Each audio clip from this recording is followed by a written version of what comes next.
চমৎকার। কথায় কথায় গাঙ্গুলি বললেন যে তার শ্বশুর বাড়ি যেতে হয় এই ঘাট পেরিয়ে। ওপারের অন্ধকার মেঘগুলো এবার আমাদের মাথার ওপর এসে ভিড় জমাচ্ছে দেখে আমরা গাবতলায় ফটিকের চায়ের দোকানে এসে বসলাম। কি হে, কোত্থেকে? এই তো মাস্টারকে নিয়ে একটু ঘাটে গিয়েছিলাম, আর বৃষ্টি আসছে দেখে চলে এলাম। ও, নেহাত বৃষ্টি আসছে বলে, নইলে দেখা মিলতো না নাকি? না না, তা হয় নাকি? এখানে এসে বসবো, আপনি একটু বানিয়ে বানিয়ে গপ্প বলবেন, আর তার সাথে একটু গরম গরম চা। আহ, এই বেড়া নচ্ছার, আমি বাড়ি গেলাম।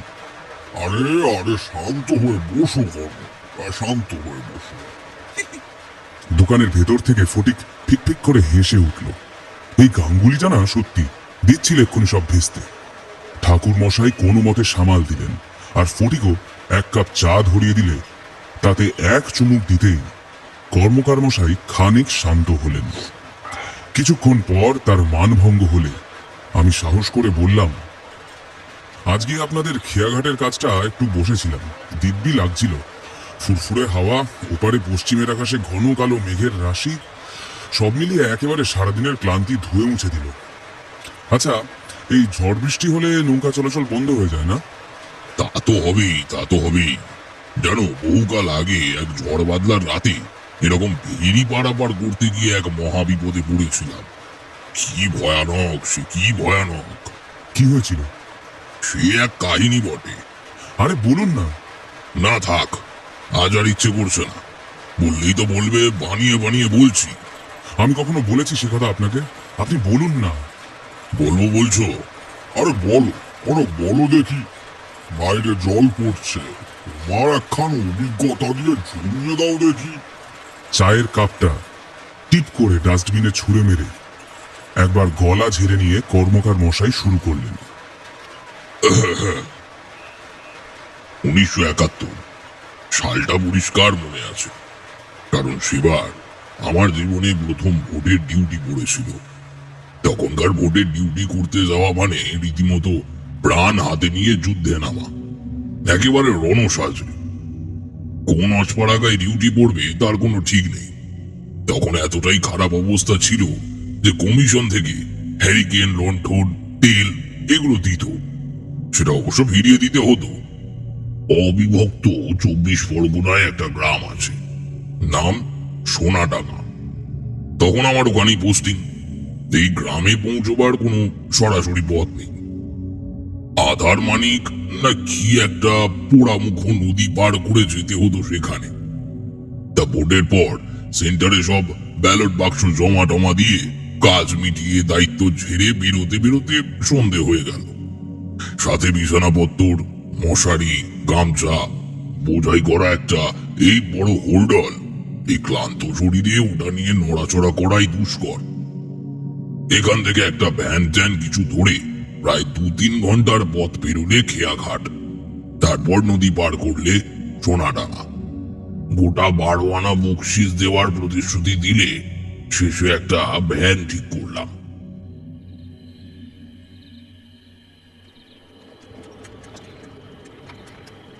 পল্লী গ্রামের কাঁচা পথ, রাত নেমেছে, রাস্তায় আলো নেই, জনমানবের সঞ্চার নেই। এইসব দিকে গরমকালে সন্ধে নামলেই একটা ফুরফুরে দক্ষিণা বাতাস দিচ্ছে, তাতে শরীরটা জুড়িয়ে যাচ্ছে। চুপচাপ বসে থাকতে থাকতে ঘুমে ঝুলে পড়েছি প্রায়। এটা লক্ষ্য করেই বোধ হয় ভ্যান চালক বলল, ও দাদা, দাদা ঘুমিয়ে পড়লেন নাকি? হ্যাঁ, না না, ইয়ে কদ্দূর এলো? এই তো সামনে কালীবাবুর হাট, তারপর ফুলকুমড়ি আর ঢোলকুমড়ি পেরোলেই বাঁ হাতে নদীর পার ধরে এই নাক বরাবর উত্তর পানে গেলেই সোনাডাঙ্গার হাট। এই আর ঘন্টাখানেক লাগবে। ও আপনার ঘুম পেয়েছে বুঝি? হ্যাঁ, 2 দিন ধরে যা ধকল গিয়েছে। মনে মনে ভাবলাম, না, আমায় ঢেকে দিয়ে ঠিকই করেছে লোকটা। এতটা পথ, নির্জন, অন্ধকার, কখন কি বিপদ হয়। আর তাছাড়াও এর মধ্যে আমি যদি মরার মতো তার ভ্যানে উঠে ঘুমাই, তার বেশ অস্বস্তি লাগবে বটে। তা লোকটা বেশ মিশুকে। আমি বললাম, তা এত রাতে যে এবার এতটা পথ ফিরবে ভয় লাগবে না? আগে না বাবু, এইখানেই মানুষ। আর ফিরবো তো ওই ফুলকুমড়ি অব্দি। আমার গেরাম। আর রাতের বেলা নদীর পাড়টা বাদ দিলে তেমন কোনো বিপদ নেই কো।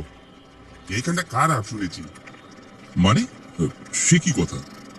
কি আছে? আরে কিছু না, ওই গ্রামের লোক সব বলা বলি করে শুনেছি। আরে শুনেছোটা কি? ওই নদীর পাড়ে ভূত পেতনি থাকে। তা তুমি বিশ্বাস করো না? হ্যাঁ, না, কেউই করে না, ওই বাচ্চাদের ঘুম পাড়ানো গপ্প। আমার দিদাও বলতো নদীর পাড়ে ভূত পেতনি একসাথে ঘর করে। নদীর কোলে সূর্যি ডুবলে তারা বেরোয়, বাচ্চা পেলে ধরে নিয়ে গিয়ে চচ্চড়ি বানিয়ে খায়। ও এই কথা। আমি হেসে উঠলাম। দুজন মিলে বকতে বকতে ঘন্টা খানেকের মধ্যে পৌঁছে গেলাম ঘাটে। লোকটার ভাড়া মিটিয়ে দিলে সে আমায় বিদায় জানিয়ে চলে গেল। কিন্তু বেশ রাত হয়েছে, নৌকা পাবো কি? ঘাটের দিকে হাঁটতে হাঁটতে ঘড়িটা দেখে আশঙ্কাটা আরো বাড়লো, বই কমলো না। রাত 10টা বাজে। ফেরিঘাটে একটাও লোক নেই। মাঝিরা যে যার ডিঙি পাড়ে বেঁধে ঘরে ফিরে গেছে। টিকিট ঘরের ঝুপড়িটার টিনের দরজায় তালা ঝুলছে। এদিকে নদীর দিক থেকে একটা হাওয়া দিতে শুরু করেছে। তার বেগের সঙ্গে একের পর এক ঢেউ মাথা তুলে দলে দলে পাড়ে এসে ভাঙছে। আকাশের অবস্থাও খুব একটা ভালো নয়, ঝড় উঠবে বোধহয়। দাঁড়িয়ে থেকে যখন কোনো লাভ নেই, একটা মাথা গোজার ঠাঁই খুঁজতে ওই পাড়ে বাঁধা একটা ডিঙির ঝুঁইয়ে ঢুকে বসলাম। কি আর করব, নইলে ব্যাগ ভর্তি মালপত্র ভিজে গিয়ে বিচ্ছিরি কাণ্ড হয়ে যাবে। এখানেই বসে অপেক্ষা করা যাক। ক্লান্ত শরীর, ঠান্ডা বাতাস, তার উপর নৌকার অনবরত দুলুনিতে আর সোজা হয়ে বসে থাকা যাচ্ছে না। আজ রাতটা বোধ হয় এখানেই কাটিয়ে দিতে হবে। অসুবিধা নেই। ব্যাগটার ওপর হেলান দিয়ে পা দুটো টান টান করে বসলাম। অন্ধকার ছইয়ের বাইরে মাঝে মাঝে আকাশের বুক চিরে প্রায় বিদ্যুতের রেখা খেলে বেড়াচ্ছে। আর বাইরেটা এক মুহূর্তের জন্য চোখের সামনে আলোয় গড়িয়ে তুলছে। আরো একরাশ দমকা বাতাস এসে যেন জোর করেই আমায় ঘুম পাড়িয়ে দিয়ে গেল। হাওয়াটা ঠান্ডা বুঝতে পারলাম। বাইরে বৃষ্টি শুরু হয়ে গেছে। বাবু, বাবু, অপ্রত্যাশিত কোনো শব্দ হলে গভীর ঘুমও ভেঙে যায়। ছুঁয়ের ভেতর একটা ডাক শুনে ঘুমের ঘোরটা পুরো কাটার আগে পায়ের কাছে একটা অপ্রত্যাশিত হাতের ছোঁয়া লাগতেই ধড়মড় করে উঠে বসলাম। কে কে কে? ভয় পাবেন না, ভয় পাবেন না, আমি কিচ্ছু করব না। আরে কি মশাই, এমন রাতের বেলায় একেবারে ছুঁয়ের ভেতরে ঢুকে একেবারে ভয় পাই দিলেন যে। ক্ষমা করবেন, আসলে নৌকাটা আমার। ও ইয়ে মানে কিছু মনে করবেন না। না না, আমি দেখেই বুঝতে পেরেছি ওপার যাওয়ার নৌকা না পেয়ে ঝড় জলের মধ্যে এখানে আশ্রয় নিয়েছে, তাই তো?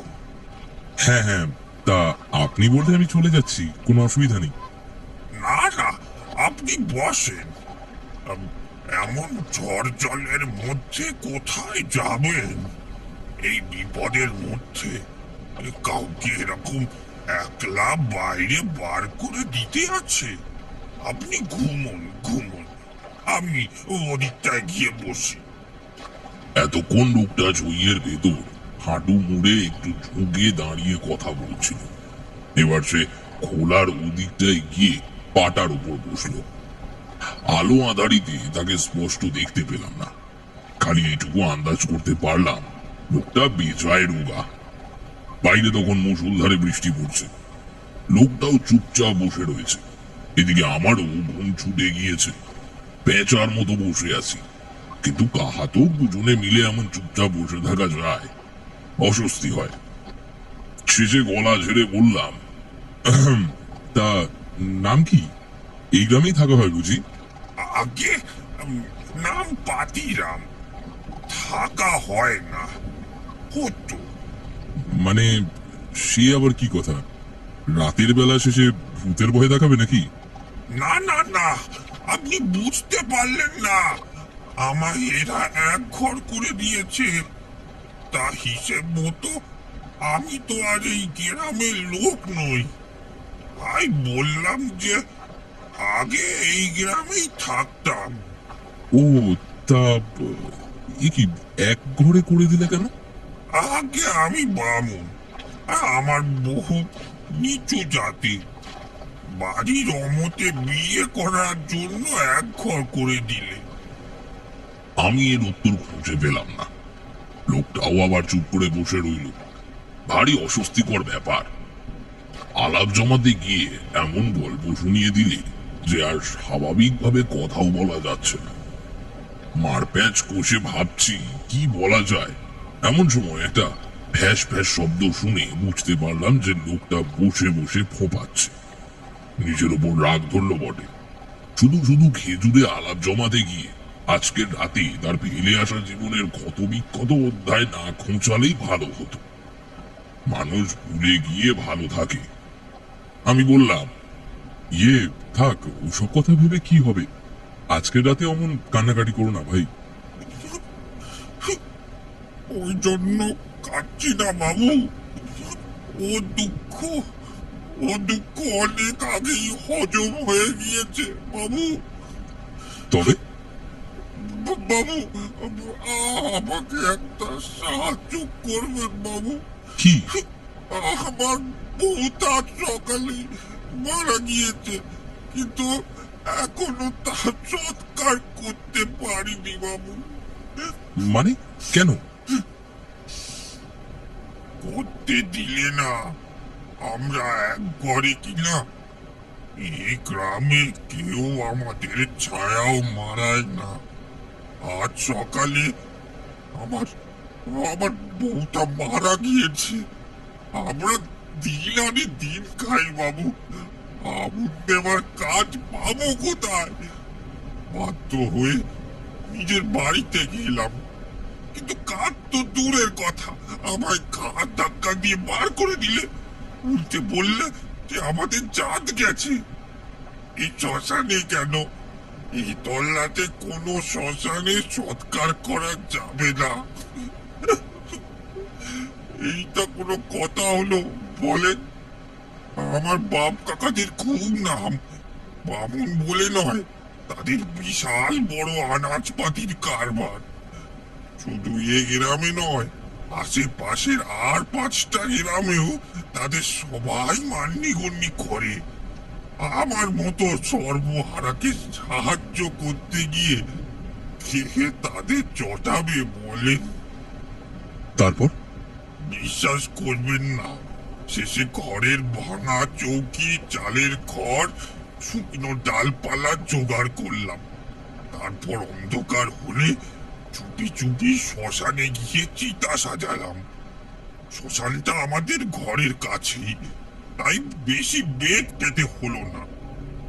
কিন্তু মুখাগ্নি করতে না করতেই কোত্থেকে সব দল নিয়ে হাজির হলো।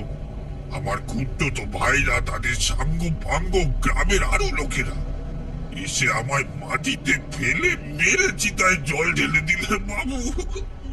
শান্ত হও ভাই, শান্ত হও। জানেন জানেন, দূরে দাঁড়িয়ে সব দেখছিল আমার বাপটা, আমার নিজের বাপটা। মার খেয়ে আমি যখন মাটিতে পড়ে আছি, চিতা নিভিয়ে সবাই যখন চলে যাচ্ছে, তখন বাবা আমার কাছে এসে বলল, আবার চেষ্টা করলে এবার এবার ওরা আমার পিঠায় মেরে ফেলবে। যে বউকে নদীতে ভাসি দিয়ে আয়। কি সাংঘাতিক! তুমি পুলিশের কাছে গেলে না কেন? কোনো লাভ নেই বাবু, কোনো লাভ নেই। আমাকে সাহায্য করে তারা বিপদে পড়ে আর কি। বুঝতে পারছেন না ওদের কত ক্ষমতা। তুমি তারপর কি করলে? ওই শরীরে আমার বউয়ের দেহটাকে চিতা থেকে নামিয়ে আবার বাড়িতে নিয়ে এলাম। এখন? এখনো বাড়িতেই আছে। আমার কথা হারিয়েছে, সব ভাবনা চিন্তা লোপ পেয়েছে। এমন মর্মান্তিক আর অদ্ভুত ঘটনা আমি জীবনেও শুনিনি। কেউ শুনেছে বলে আমার মনেও হয় না। যে জাত এত ঠুনকো, সে জাতের দাম কি? জাতের নামে এত নিপীড়ন, এত পাপ ধম্মে সইবে না? জাত ধুয়ে কি এরা জল খাবে? এত কষ্ট বুকে নিয়েও মানুষটা আমায় তার নৌকায় আশ্রয় দিয়েছে। না, কিছু একটা আজ আমায় করতেই হবে। বাবু, বাবু, আমার চিন্তার ঘোর কাটল। দুঃখ, রাগ আর ঘৃণায় আমার ভেতরটা একেবারে তছনছ হয়ে যাচ্ছে। হ্যাঁ, বলো। আমার একটা সাহায্য করবেন বাবু? বলো, আমার সাধ্য মতো সব করব। আমার বউটাকে নদীতেই ভাসিয়ে দিতে হবে। আর কোনো উপায় নেই বাবু।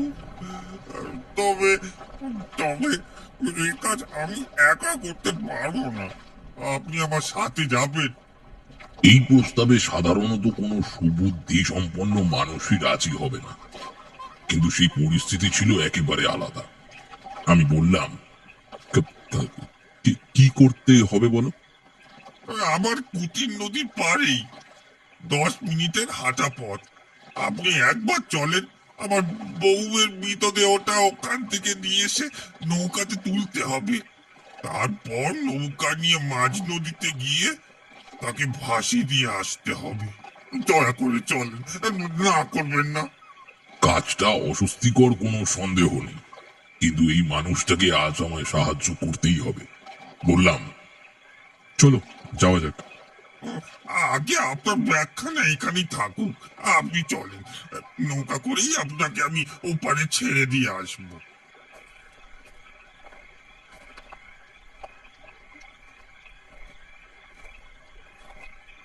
তখন বৃষ্টি ধরে এসেছে।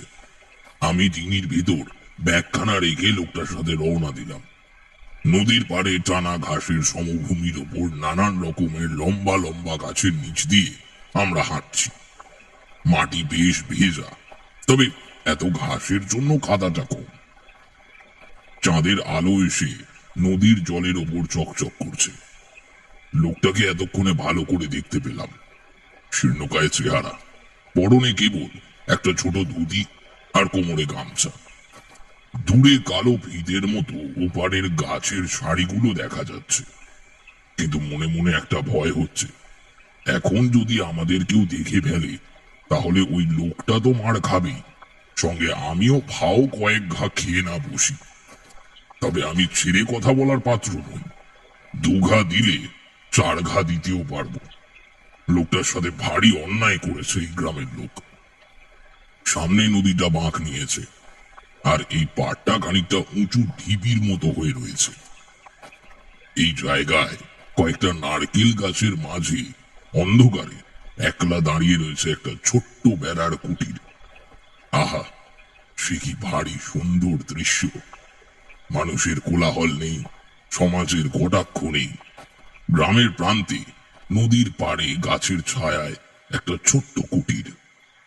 আমাদের তাড়িয়ে দিলে ঘর বেঁধেছিলাম এখানে বাবু। পয়সা করি তেমন ছিল না, তবে সুখ ছিল, শান্তি ছিল। দুটো পেটে সংসার চলে যেত। আমি রাতে নদীতে মাছ ধরতাম, আর আমার বউ সেই মাছ নিয়ে সকালে কালীবাবুর হাটে বিক্রি করত। ভেবেছিলাম এই করেই বাকি জীবনটা কেটে যাবে, কিন্তু চলেন যাই। আমরা গিয়ে ঢুকলাম সেই কুটিরে। মাত্র 2টো ঘর, মাটির মেঝে, তাতে মাদুর পেতে রাখা রয়েছে একটা সাদা চাদরে ঢাকা মৃতদেহ। কোনো ধূপের গন্ধ নেই, একটাও ফুলমালা নেই, কেবল নাকে এসে ঠেকছে একটা ঈষৎ পোড়া পোড়া গন্ধ। বুঝলাম লোকটার কথাটা সত্যি। এই দেহ নিশ্চয়ই চিতায় তোলা হয়েছিল। বাবু, আপনি একটু দাঁড়ান, আমি কয়েকটা কলা গাছ কেটে আনি। বেশ, তুমি এসো। লোকটা ঘরের কোণ থেকে একটা কাস্তে নিয়ে বেরিয়ে গেল। আমিও ঘরে দাঁড়িয়ে থাকতে পারলাম না। নদীর পাড়ে একটা নারকেল গাছে ঠেস দিয়ে বসলাম। বৃষ্টির শেষে ফুরফুরে একটা হাওয়া দিচ্ছে। মনটা ভারী উদাস হয়ে যাচ্ছে। আনমনে সামনের বিস্তৃত জলরাশির দিকে তাকিয়ে কিছুক্ষণ বসে রয়েছি। এমন সময় একটা শব্দে আমার হুঁশ ফিরল। জল ঘাটলে যেমন শব্দ হয় ঠিক তেমন। আমি উঁকি মারলাম, তাতেও ঠিক দেখতে পেলাম না। তারপর উঠে দাঁড়াতে চোখে পড়ল একজন স্ত্রীলোক। একটা মলিন সবজে সবজে সুতির কাপড় পরে একটু দূরে কলসি কাঁখে ঘাট থেকে উঠে আসছে। চাদরটা পেছন দিকে, মুখটা পরিষ্কার দেখা যায় না। আমাকে দেখি সে দাঁড়িয়ে পড়ল। কে? আগে আমাকে আপনি চিনবেন না, আমি এ গায়ের লোক নই। তা এখানে এই অবেলায়? এই এবারের লোক আমার চেনা, বিপদে পড়েছে তাই এসছি। তাও ভালো, এ গায়ে তো কেউ এদের ছায়াও মারায় না। বউটা নাকি মারা গিয়েছে? হ্যাঁ, দেখুন, যদি একটা গতি করতে পারেন। এদের বাড়ির লোক ভারী দজ্জাল, বেচারির পোড়া কপাল। শান্তিতে বাঁচতেও দিলে না, আর মরেও শান্তি পেলে না। আমি কোনো উত্তর খুঁজে পেলাম না। সেও আমার উত্তরের প্রতীক্ষা না করে নুপুরের ধ্বনি তুলে গাছপালার অন্ধকারে মিশে গেল। কিছুক্ষণ পর সেই লোকটা ফিরে এলো। বাবু, ও আপনি এখানে? চারখান কলা গাছ কেটে নৌকায় তুলে দিয়ে এসেছি, জোয়ার ঢুকছে। চলেন, আর দেরি করে লাভ নেই। এতক্ষণে সেই কাজের সময় এলো যেটা নিয়ে একটু উদ্বিগ্ন হয়েছিলাম। দুটো বাঁশের ওপর কয়েকটা কাঠের তক্তা ফেলে কোন রকমের জোড়া তাপ্পি দিয়ে একটা খাটিয়া তৈরি করা হয়েছে। এই নিয়েই সে বোধহয় শ্মশানে গিয়েছিল। এই সমেতই বোধহয় চিতাতে তুলেছিল, কারণ জিনিসটার একদিকে একটু পোড়া পোড়া দাগ। মাদুর শুদ্ধ গোটা দেহটাকে প্রায় চ্যাংদোলা করে তুলে ঘরের বাইরে খাটিয়ার ওপর রাখলাম দুজন মিলে। এ কাজ ভারী অস্বস্তিকর। অনেক মরাকে কাঁধ দিয়েছি, কিন্তু জন্মে এমন অবস্থায় পড়িনি। তা যাই হোক, দুজন মিলে সেই বাঁশি মরা নিয়ে আবার নদীর পাড় ধরে খেয়া ঘাটে ফিরলাম। ফ্যাচর ফ্যাচর করে অতি কষ্টে সেটা ডিঙিতে তোলা গেল। আমি উঠলাম, খেয়াটাকে একেবারে সামনের দিকে ঠেলে দিয়ে ছইয়ের মধ্যে আমার ব্যাগখানায় হেলান দিয়ে বসলাম। লোকটা ততক্ষণে খুঁটি দড়ি খুলে হাল ধরল, ডিঙি ছেড়ে দিল। নদীর ঢেউয়ের তালে তালে ডিঙি দুলছে, যেন একলা এই অন্ধকার নদীর বুকে পাড়ি দিতে তারও বুকে দুরু দুরু ভয়। তার উপর চেপে বসে আছে অদ্ভুত একদল যাত্রী। তাদের দুজন জ্যান্ত, একজন মৃত। দেখতে দেখতে নৌকা এসে মাঝ নদীতে দাঁড়ালো। হাওয়ার বেগ প্রবল। মাঝ নদীতে এলাম বলে নাকি আবার ঝড় উঠেছে। চারিদিকে খালি জল আর জল। মনে হচ্ছে যেন তরল অন্ধকারের মাঝে ভেসে বেড়াচ্ছে। পাতিরাম খোলার ভেতর থেকে দড়ি বার করে কলা গাছের মাইজগুলো বেঁধে একটা ভেলার মতো তৈরি করলো। তারপর দুজনে মিলে সেটাকে নৌকোর এক পাশে নামিয়ে দুপ্রান্ত ডিঙির পাটার সাথে বেঁধে দিলাম, যাতে ভেসে না যায় সেটা। তারপর সেই ঠান্ডা পাথরের মতো নিথর দেহটাকে বের করে শোয়ানো হলো ভেলার ওপর। এদিকে হাওয়ার বেগ উত্তর উত্তর বাড়তে বাড়তে ঝড়ে পরিণত হচ্ছে। নদী আস্তে আস্তে মাতাল হয়ে উঠছে। তাও টাল সামলাতে সামলাতে কোন রকমে দুজনে মিলে মৃতদেহটাকে ভেলায় নামিয়ে বেঁধে দেওয়া গেল। হাঁপাতে হাঁপাতে আমি ধপ করে বসে পড়লাম। লোকটা নৌকোর ধারে ভর দিয়ে ঝুঁকে পড়ে এক দৃষ্টে শেষবারের মতো চেয়ে আছে তার বউয়ের মৃতদেহটার দিকে। পরিস্থিতি যাই হোক, অন্তিম বিদায় জানানোর মুহূর্তটা বোধ হয় সর্বত্র এইরকমই হয়। কিন্তু নদী একেবারে খেপে উঠেছে যে, বৃষ্টি পড়তে শুরু করেছে। আর দেরি করলে যে মহাবিপদ। আমি হাঁক পারলাম, নাও এবার ছাড়তে হবে যে। হ্যাঁ বাবু। তুমি ওই দিকটা খুলো, আমি এই দিকটা দেখছি। আমি উঠতে যাব এমন সময় একটা জিনিস দেখে আঁতকে উঠলাম। ভয়ে পিছিয়ে গিয়ে আবার ছইয়ের ভেতরে ঢুকে পড়লাম। ভেলার ওপর সাদা চাদরের তলা থেকে একটা হাত নৌকার ধারে রাখা লোকটার হাতের উপর এসে পড়েছে। শীর্ণকায়, মিশ কালো, হাত পোড়া হাতখানা খামচে ধরে রয়েছে লোকটার হাতটাকে। কিন্তু কিন্তু কিন্তু লোকটা ছিটকে পিছিয়ে এলো না, মুখ দিয়ে কোনো আর্তনাদও বেরোলো না। এমন নির্বিকার ভাবে দাঁড়িয়ে আছে কি করে? কি গো, কি হচ্ছে এটা? পাতিরাম এবার আমার দিকে ঘুরে তাকাল। সে নির্বিকার, তার মুখে কেবল একটা সরল হাসি। আমাদের তো একে অপরকে ছাড়া আর কেউই ছিল না, তাই ছেড়ে যেতে বড্ড কষ্ট হচ্ছে। আমায় ছেড়ে দাও, আমায় ছেড়ে দাও। আজ প্রায় 5 বছর হয়ে গেছে আমরা এক ঘরে।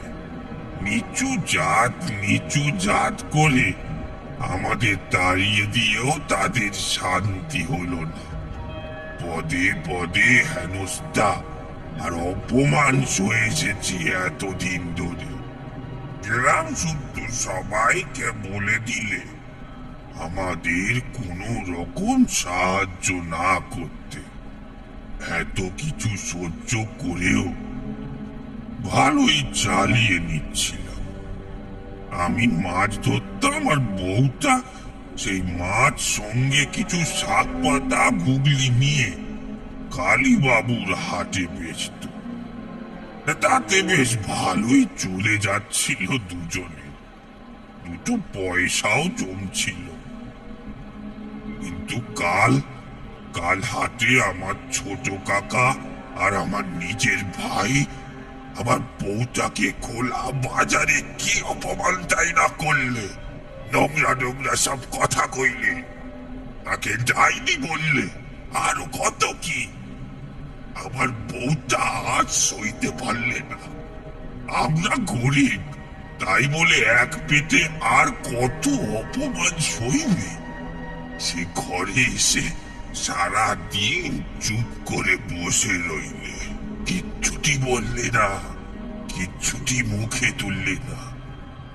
আজ ভোরে ঘুম থেকে উঠে দেখি সে ঘরের চালের একটা বাঁশের খুঁটির সাথে নিজের গলায় কাপড় লাগিয়ে চলছে। বাকি কথা তো আপনাকে আমি বলেছি। কেমন করে শ্মশানে পোড়াতে পর্যন্ত দিলে না। আমি আবার বাড়িতে এলাম, তখন পাগলের দশা, বুঝে উঠতে পারছি না কি করব। একবার খাটে এসে নিজের তিনিটায় উঠে বসলাম। তখন ভরা সন্ধ্যা, খেয়া ঘাটে অনেক লোক। লাশটা নিয়ে কিছুতেই নদীতে যাওয়া যাবে না, কি করব? ওখানেই বসে রইলাম। বাড়িতে আমার বউয়ের লাশটা পড়ে রইল। রাত পারল, ঘাটে লোকে চলাচল কমে এলো। তখন মনে জোর এনে নিজেকে বোঝালাম, না, এ কাজ আমাকে করতেই হবে। যাই, উঠি। চোখ মুছতে মুছতে যেই না উঠে দাঁড়াতে গেছি, অমনি বেখেয়ালে ডিঙির ধারে একটা পা বেকায়দা ভেসে গেল। উল্টে গিয়ে পড়লাম জলে। আর বাড়ির কাছে তাই শরীরটা ফাঁকে গেছে আটকে গেল ডিঙির তলায়।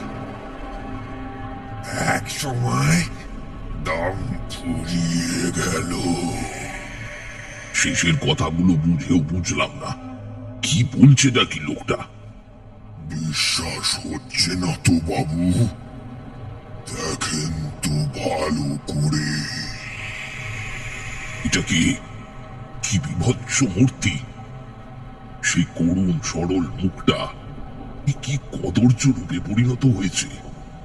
হাড় চামড়ার মাঝে যেন মাংস বেশি বলে কিছু নেই।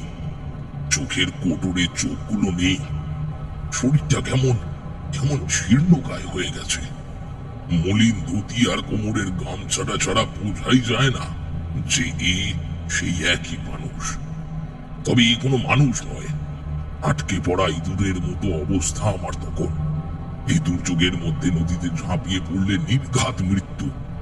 কিন্তু ডিঙির উপর থাকলেও যে প্রাণের মায়া ত্যাগ করতে হবে, সে বিভৎস মূর্তি এবার আমায় উদ্দেশ্য করে বলল, কি করব বাবু, মরেও যে মরতে পারলাম না।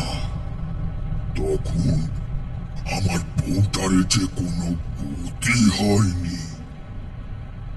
আপনি আজ না থাকলে তার শরীরটা ঘরে পড়ে পচন ধরে যেত যে। পাশের ভেলায় শোয়ানো চাদরে ঢাকা মৃতদেহটা ধীরে ধীরে উঠে বসল, কিন্তু তখনও তার হাতখানা পাতিরামের বিকৃত মূর্তির হাতটা ধরে আছে। হাওয়ায় তার মুখের ভেতর থেকে সাদা চাদরটা এবারে সরে গিয়ে বেরিয়ে এলো আর এক ভয়ঙ্কর বিভীষিকা। পরনে সেই মলিন সবজে সবজে রঙের সুতির কাপড়। একেই তো আমি দেখেছি, আজই কথাও বলেছি। আজ কি যে হচ্ছে, বাস্তব অবাস্তব, পার্থিব অলৌকিক, কোনটা কি সব গুলিয়ে যাচ্ছে। ডিঙি থেকে লোকটার প্রেত মূর্তি গিয়ে ওই ভেলায় নেমে দাঁড়ালো। উত্তাল মাঝ নদীতে এই ঝোড়ো হাওয়ার মধ্যেও দুটি মূর্তি একেবারে স্থির। ভেলাটা দূরে ভেসে যেতে লাগলো। দূর থেকে ভেসে এলো একটা কণ্ঠস্বর, আমরা আসি বাবু, আপনার কোনো চিন্তা নাই। ও ডিঙি আপনারে পার কইয়া দেবে। দেখতে দেখতে ওই দুই প্রেত মূর্তি, ওই ছোট্ট ভেলাটা মিলিয়ে গেল এই ঝড় বাদল মাখা রাতের অন্ধকারে।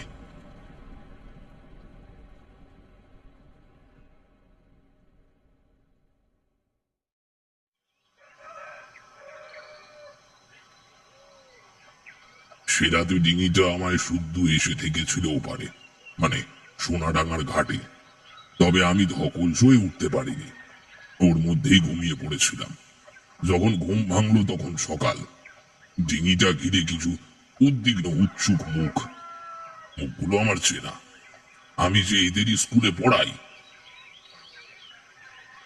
আমি কারোরই কৌতূহল নিবৃত্তি করতে পারলাম না, তবে এরা আমায় খুবই শ্রদ্ধা ভক্তি করে। সেদিনই এ গ্রামের কিছু লোকজন নিয়ে ফের ওপারে গিয়ে ঘাটে খোঁজাখুঁজি শুরু করলাম, কিন্তু না, পাড়ের কাছে পাকের মধ্যে কিছুই পাওয়া গেল না। এই কাণ্ড দেখে ঢোল কুমড়ির কিছু লোকজন জোগাড় হলো। এর মধ্যে থেকে একটা পরিচিত মুখ আমায় দেখে এগিয়ে এলো, বলল, দাদা, ও দাদা, দাদা, এই কাল রাত্রে আপনাকে ছেড়ে দিয়ে গেলাম, আপনি এখনো ওপারে যাননি? হ্যাঁ, বলছি, এই গ্রামে পাতিরাম বলে কাউকে চেনো?